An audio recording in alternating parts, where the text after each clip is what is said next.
গ্রেপ্তার হলেন জনপ্রিয় ইউটিউবার রাকিব হুসাইন। চাঞ্চল্যকর কেলেঙ্কারি পর্দাফাঁস। জনপ্রিয় ইউটিউবার রাকিব হুসাইন অবশেষে গ্রেপ্তার। দীর্ঘদিন ধরে নানা বিতর্কের মধ্যে থাকা এই কন্টেন্ট ক্রিয়েটরের বিরুদ্ধে অবশেষে কঠোর ব্যবস্থা নিল আইন শৃঙ্খলা বাহিনী। সূত্র জানায়, এক তরুণীর ব্যক্তিগত মুহূর্তে ভিডিও ফাঁসের অভিযোগে তাকে আটক করা হয়েছে। একটি গোপন সূত্র থেকে জানা গেছে, সম্প্রতি সামাজিক যোগাযোগ মাধ্যমে একটি আপত্তিকর ভিডিও ভাইরাল হয়, যেখানে রাকিব হুসাইনের নাম জড়িয়ে পড়ে। পুলিশের তদন্ত বেরিয়ে আসে চাঞ্চল্যকর তথ্য।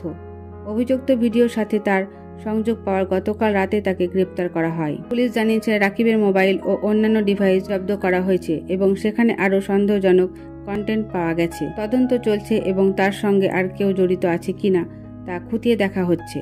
এদিকে এই ঘটনার পর ভক্তরা হতবাক।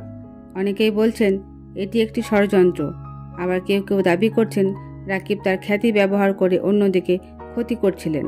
এই ঘটনা নিয়ে কি বলছেন আইন শৃঙ্খলা বাহিনী? তার মুক্তি কি সম্ভব? জানতে চোখ রাখুন আমাদের চ্যানেলে। ধন্যবাদ।